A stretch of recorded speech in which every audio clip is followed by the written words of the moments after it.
Hey everyone, welcome back to the Mother Daughter Mixtape where we talk everything love, life, and lessons learned along the way. My name is Jada. And my name is Charmaine. And welcome to our podcast. Your relationship will never be 50-50. I don't feel like it was forced upon me to be independent. Sometimes I feel like men use that to control. They use money to control. We have to get rid of egos, men and women. One of the things I wanted to mention was a study that I read about as it talks about, and I'm just going to read here. So this was a study that was conducted by Pew Research. And basically it talks about how Black women specifically are making more money in their households than other groups. So it says Black wives are significantly more likely than wives from other racial or ethnic groups to be the breadwinner in their marriage. This was also the case in 1972. However, today, roughly 1 in 4, or about 25% of wives out earn their husbands. That is significant. And I think that whole, the power dynamics as it relates to finances in a relationship where women, again, we're earning more degrees, we're more educated, we're climbing the corporate ladder. Thus, we're making more money than our Black male counterparts. You almost have to be open To dating outside your race, right? that, or dating Black, if you specifically are interested and want to exclusively date Black men, you got to be open to your man might not make as much money as you. And I've always been open to that. Let me just put that out there. Like I've never, and I said this earlier, I've never been the person to, I'm not counting your money. Okay. Right. And I don't want you to count mine. Right. So I just think it's interesting that those dynamics, you got to humble yourself in a sense when you're dealing with those dynamics, because that, I think, when we talk about intimidation factors, finances is typically the largest Number one. one, yeah, for sure. So, not only do men have to come healed, as you say, and they can't be insecure about their pockets, but they also can't be intimidated because, okay, yes, my wife makes X amount of dollars more than I do. However, it's should be, at least in my mind, a combined source. Two incomes really is just one, okay? Because we're putting it in the same pot. Now I'm gonna have my own account, just so y'all know. I'm gonna talk about And that. do what works for you too. Like that looks different for you versus the next person. And For if sure. the next couple or whatever decides that maybe they don't operate from a combined pot, Sure. maybe they establish that, since I make more, I'll pay 60% versus you paying 40%, and that'll be the 50-50 of the relationship or something like that. You know what's funny? I actually had that thought. So there was a relationship that I was in 10 plus years ago where, we were considering moving in together. I made considerably. Now, at this point, we actually did talk about finances because, like I said, we were considering cohabitating. And I actually had the thought, I never voiced it to him at the time, but I did have the thought that, okay, our split is about 65. What's that? 65? 35. Thank you. I You the promise math y'all, head. listen, Come I on. promise y'all I know how to do math. And I had that thought that, okay, I might not contribute 65%, but that I would contribute more, that it wasn't going to be a 50-50, because I didn't want him to feel like, okay, I already make less than you, but I'm putting in more of a percentage. I have always tried to be the person that is fair, but as I get older, not that I don't want to be fair, I always want to be fair. I just think it's important. I'm thinking about retirement at this point, at my age. Like, I want to be able to retire and live comfortably and, those things. So, finances, I wouldn't say it's of the utmost importance, like it's not number one on my list, but it's climbing up there. It's, whereas before it wasn't as important. Today, I understand just what it means to be financially secure and safe and comfortable and not have to worry about things like that. So I need a partner who also understands those things. And it doesn't mean that he has to make as much, but we need to be on the same page about what savings looks like. We need to be on the same page about what retirement looks like. Are we retiring in some, I don't know, swanky condo somewhere, or are we, so like just talking about those types of things. It doesn't have to be necessarily monetary, in terms of the conversation, if you will. Yeah, that makes sense. Shifting a bit and just kind of going back to what you said about power dynamics, let's talk a bit about what that looks like. So I have a definition here of what power dynamics are. According to the South African College of Applied Psychology, the broad definition states that power dynamics refer to the balance of power between two or more people when they engage with each other. Okay. Yeah. So let's explore a bit what the power dynamics of ambition look like and how it affects relationships. More so from the perspective of who feels more secure when one partner is more successful. That's good. I think again it goes back to being secure within yourself, and who you are and what you bring to the table, which for some people might not be money, or finances or salary. And I agree with that. I think it goes back to figuring out what works best for the couple or whatever, but figure out who's good at what. Yeah. Yeah. And contribute what you can to that effect. So maybe, like I said, 50-50 may not be that for the finances, but maybe your 50% of what you put in is the finances, and then the other person's 50% is what they're good at. So if hopefully a man is good at building some stuff and something, Yeah. you know what I mean? Maybe that's his 50%. And that makes me think of Aunt Betty and Uncle Claude, because from their perspective, for the people that don't know, we have our aunt and uncle that we love very dearly. And something that comes to mind for me is that they are very big on like home decoration improvement and all of that stuff. Uncle Claude is good at the technical stuff, Like all the handiwork, the wiring, drilling holes to put stuff up, all the Yep. manly stuff. Okay. And then Aunt Betty, her 50% or whatever you want to call it when it comes to something like that, she's good at decorating. Yeah. She has a she's gonna vision. pretty it up. Yeah, she has a vision and she can execute it.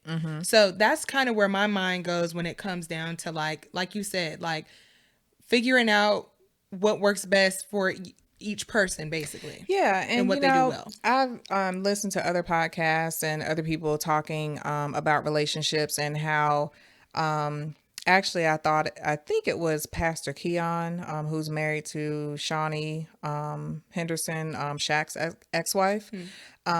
He mentioned, I think he was actually on another podcast, not his own, talking about this, but basically he said that your relationship will never be 50-50.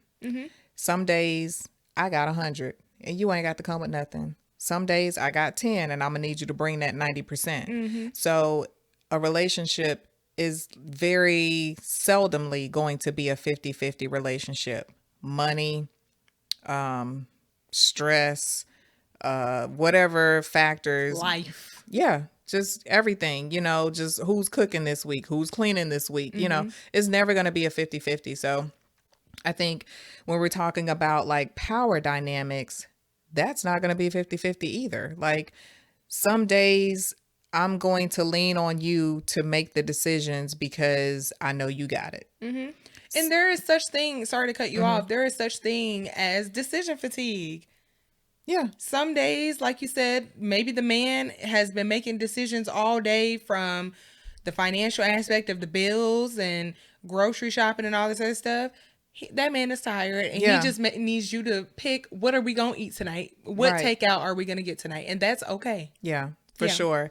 So I think if we can just remember that you can't expect one person to carry all the load. You're going to share it, and the percentage that you share and that you carry will vary from day to day. It might vary from hour to hour. Like, Yeah. you know, just like you said, life happens. So I think just being open and open-minded about stuff like that, because a lot of the time, and I won't absolve myself from this, a lot of the time we get into these power dynamics of, oh, he's the man, he should be doing X, Y, and Z. She's the woman, she should be doing X, Y, and Z, or A, B, and C. And I think that we just have to remember that we're all human at the end of the day. And we all have, you know, those life experiences where we have to just kind of lean on each other every so often, or probably more often than we have been. This coming from, you know, the most independent woman in the world, you know, where, and I don't like to ask for nothing. That's the other thing. Like, I can't stand having to ask for anything. And I get it from you. And that's not a good way to be. Like, I agree. As much as I want to, like, get rid of that, you know, part of who I am, it is hard. It's a pride thing too, a little bit. A little. I don't know if it's more pride for me. I think it's just, and I wouldn't even say that's how I was raised. That's how I raised myself. Like, honestly. And we'll get into, you know, in later episodes, you know, kind of like my childhood and what that looked like, and, you know, the dynamics of, you know, my parents and things like that. But I don't feel like it was forced upon me to be independent or to grow up to be this independent person. It just kind of happened. And I don't know how to not make it happen. Like, I would so much be thrilled if I could, like, remove a lot of that independent nature out of, like, my body. But I don't even know if I know how to do that. Like, it's just, it's ingrown into my spirit at this point. That's interesting that that's the case. Like you said, since you didn't grow up that way. No, I've always had people that I could count on. Right. I can make a phone call, and if I need something, I'm going to get it, period. But not wanting to ask has been my thing. And I don't even know where I got that from. So it's not even just, you know, from a parental perspective, even in dating relationships, I don't like to ask for nothing. Like, I've had relationships, and I would say probably more so in my 40s, where men were more generous, which I love, by the way, but it was hard for me to accept the generosity because I was not used to that. I wasn't used to, you know, a man, go get your nails done. Here's some money to go get your hair done. I've never been used to something like that.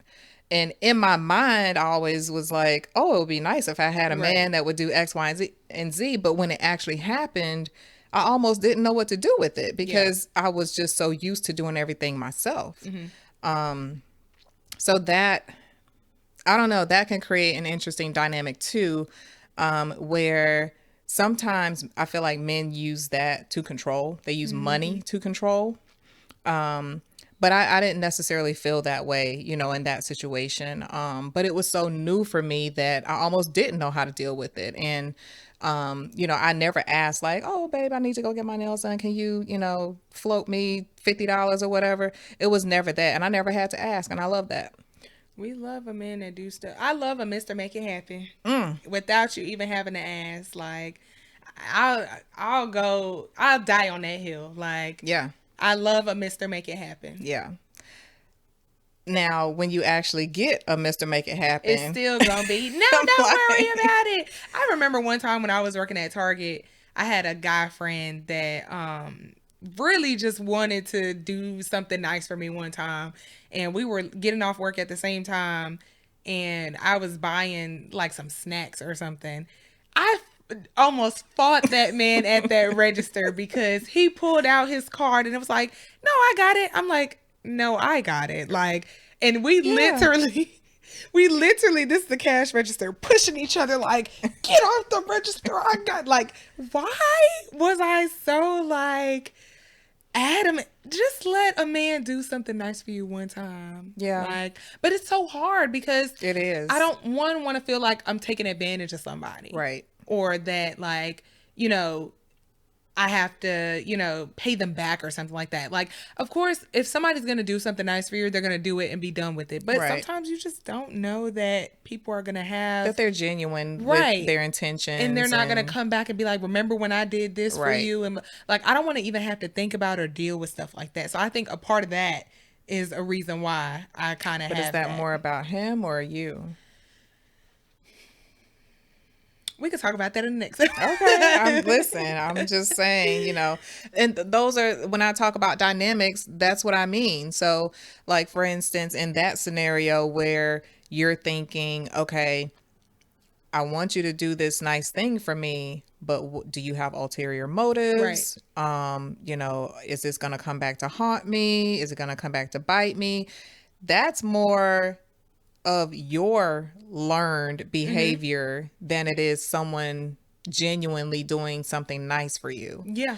And we have to learn to unlearn those thoughts and just kind of let it happen naturally. Now, if they come back, then okay, that's on them. Lesson learned, yeah. Yeah, at that point. But, we can't go into it with this almost notion of expecting especially the if they worst. didn't give you a reason Yeah. to. Yeah. I agree with that.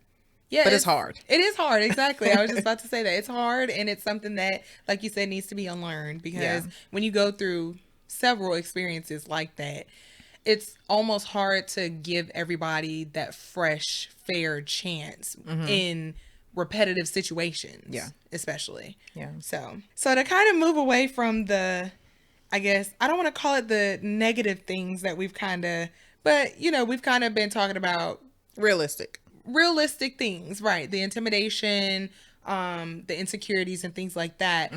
How do you think, what does it look like for you to support or have someone who is supportive of you when it comes to your success or your partner's success in a relationship, and also just kind of, I guess, alleviating that intimidation? And honestly, it's really not even your job to alleviate intimidation. Like, as a man, be secure in your, and not even just as a man, as a person, period. Be secure within yourself to not, I'm a woman, so that's why I say it, as a man, but be secure within yourself to where things like that don't intimidate you in the first place. Yeah. But how can we just have that positive outlook when it comes to the successes in a relationship between partners?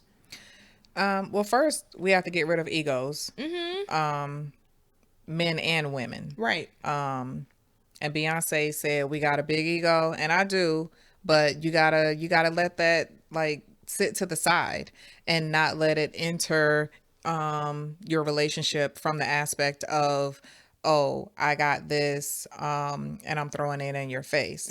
I think that the support factor is more, in my mind, along the lines of, let's celebrate each other. Let's celebrate our wins. Let's support each other in our losses. And that takes, I don't want to say a mind shift, but it takes an open mind to be able to, the jealousy can't enter into any of that. You can't celebrate someone with a jealous spirit. Right. Right. So I don't know. I just think that from a romantic dating perspective, when we're talking about what it looks like to support your partner, just being there for them. And it doesn't mean that you always agree. It doesn't always mean that you're always going to be on the same page, but being open to communicate. Like, I feel like communication is almost like a lost art in a lot of relationships these days. And, we don't often say how we feel. We're saying what we think the other person wants to hear, or, we're trying not to hurt their feelings. So we kind of hold back and things like that. And I don't think that's, one, it's not fair to the other person, but also it's not conducive to growing your relationship. Like, you have to be open to having those difficult conversations. So, if it's a situation where, one partner is doing very well and, God forbid the other partner isn't doing so well, they lost their job or, whatever the case may be. You got to come together and not be, like just downing them or, saying you got to get a job and you got to, Yeah, you got to you, find a balance for yeah. sure. And I think that whole support thing is just, okay, well, help them and, let them know, okay, sometimes you just got to take a step back and say, you know what? I know things have been rough lately. Like, I got us for X amount of time or, and let them breathe because the stress alone of just trying to maintain life these days is, in and of itself, it can be overwhelming. So, just being supportive from the standpoint of let's get on the same page. We're on the same team, or at least we should be, and let's get on the same page. And that's going to take, like I said, communicating and understanding what your partner needs in that instance or in that scenario. And they have to be also willing to communicate with you what that looks like for them without feeling like, they're in a, subservient position. Like, I just think that there's a way to have a conversation without making the other person feel bad or, down about whatever their situation is. So I don't know. Relationships are hard. That's kind of like what comes and I won't say it doesn't have to be. It probably doesn't, but relationships, they just take, I won't say it's hard. It takes work.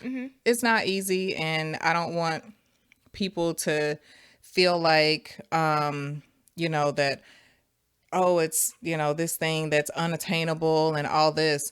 And, one of the interesting things that I think about for myself is how well I've done in my career and how that hasn't necessarily translated to my relationships. So have I had successful relationships? While it didn't end in marriage, I still have had relationships that I thought were successful. Just because it ends doesn't mean it wasn't successful in my mind, right?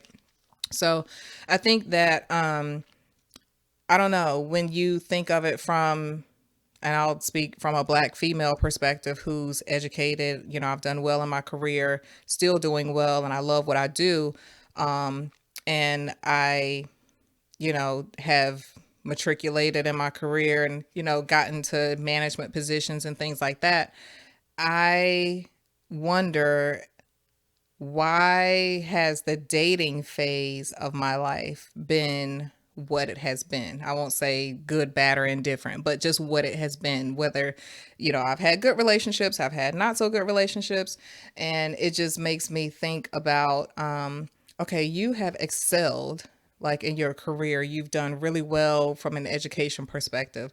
Why hasn't that translated? And this is probably a whole different topic, but why hasn't that translated into your dating life? Like what should you be doing differently? What are you doing in your career maybe that you should be taking some of those same tactics and, just how you have done so well in that area? How do you kind of shift that over into your personal life? And is that even an option? Like, is it possible? Yeah, I think my mind just goes to like, are you putting yourself in those positions to where you're meeting those people? Like, because when I think about, and I think we talked about this in the last episode where it's like when we find hobbies and things like that to kind of find people with the same interests and things like that. When I've thought about, the kind of man that I want to meet, at the age that I'm at or whatever, I think about going to like young Black and successful conferences and attending those and again, I hate that it sounds like, oh, I'm going to this to find my husband. Sure. But, however, it is it would be nice. Yeah. But at the same time, it's like, you got to put yourself in those rooms with the people that, have those same successes, interests, ambitions, and things like that to find somebody who's going to be kind of that equal for you, I guess, per se. It's a great point. I know that's like a whole nother conversation for another day, but I don't know, just thinking about the topic of today, regarding successful Black women and how that plays into relationships and how we deal with men, it just made me think about, like, I've done really well in this area, but I feel like there is room for growth, obviously, from a personal perspective, and how I can take some of those same, like I said, tactics and apply it in other areas. So, Yeah. just a thought. Okay. Any final thoughts or any last words that you have for today's episode? Yeah, I thought this was a good one. It kind of forced me to think back to some, previous relationships that I've had, and how I've dealt with, some of those dynamics myself with guys that I've dated who didn't maybe necessarily make as much money as I did. But I was proud to say that, I've never been that person to throw it in their face. And I've never been that person, and hope to never be the person that will use finances to justify any part of my relationship. Additionally, don't come over here with no money. She done said it 3 times, y'all. Y'all better listen. But no, I think that you just have to learn to support your partner, and allow them to support you as well, because sometimes being independent, we don't know how to accept that, whatever that support looks like. Yeah. It could be, go get your nails done, go get your hair done. It could be, I got dinner tonight, whatever that looks like. Being open to allowing your partner to support you in other ways, or in many ways. So I think that's my key takeaway, is just learning how to remain open-minded, or being open-minded about what support is and what it looks like. And the fact that it changes, on a daily basis, with, how they can support you and how you support them. Right. Today's conversation was great. So now moving into our mixtape shuffle. Our mixtape shuffle is where we bring in a weekly segment where we either get you guys' feedback, talk about our stories, do a pop quiz, something. But so on this week's episode of the mixtape shuffle, we have a story on Reddit. Am I the butthole? We don't cuss on this podcast. Not all the time. Not all the time. At least she can't. I'm the mama. We try to keep it PG-13. Yeah. I'll go with that. Am I the a-hole for asking my husband to turn down his dream job for my career? Ooh. Okay. I'm going to be vague for privacy reasons. Sorry. I, 33 female, am the breadwinner of our household. I have multiple highly specialized degrees for a niche industry. I make $200K plus with potential to get in the 600 M's range. My company has not been hit that badly by COVID, so most of us have kept our jobs, but we're held to strict standards. My husband, 36 male, has a broad degree/work experience. He quit his job right before COVID hit, hoping for a better job in the meantime, and I was supportive. He spent a ton of time applying to various jobs and finally landed an interview at Organization X. This is his dream job in almost every imaginable way. I can't be detailed. However, it's paying about $65K a year, which would be fine, except this job directly puts my job stability at risk. My company at this org are adversarial at best. My field is extremely secretive, and if clients discovered my spouse was working for a competitor, I would be permanently tainted. I wouldn't be able to get a job in the industry forever. I know this sounds like an exaggeration, but I promise you it absolutely is not. It'd be like if I worked in protecting the privacy of celebrities and he worked for TMZ. If he tapped my car, got into my work devices, he could use that to advance his career, and any trust I have in this field will be gone. Even if I trusted my husband not to do that, my clients and company don't. Worse, because my background is so specialized, this is the only field I can work in. I asked him to drop from consideration for this job, since if he got it, we'd lose my income. $65K a year cannot support us in this city. Plus, he does not have to work for this organization. Even if the job market is awful right now, his background gives him access to a wide range of jobs, but I only have this one niche field. He was extremely angry and said I was selfish and only cared about money. I told him that if he wanted to go back to school for an advanced degree or just be unemployed for a while, I would support him, but taking this job is impossible. He continued the process behind my back and got the offer. He wants to accept it because he says his career needs to take priority and that I wasn't being a supportive wife. I feel so betrayed and I've contacted all relevant higher ups in my company to inform them. I notified them as soon as he got the interview because it's better coming from my email than from a background check. I told him he could decline the offer with me watching him physically decline it, or he could accept the offer and move out immediately. I would pay for him to stay 2 weeks at a hotel and we would begin divorce proceedings. My company is willing to take care of all of my legal fees. I feel effing awful. I still love him. I moved decisively because this was the best way to cut my losses, but it still hurts. He called me heartless and cold. It's true that I was prioritizing my career over his, but it felt like the only option at the time. If you only could have saw my facial expressions as you were reading. Yikes. That's my first thought. That's a lot. Wow. Yikes.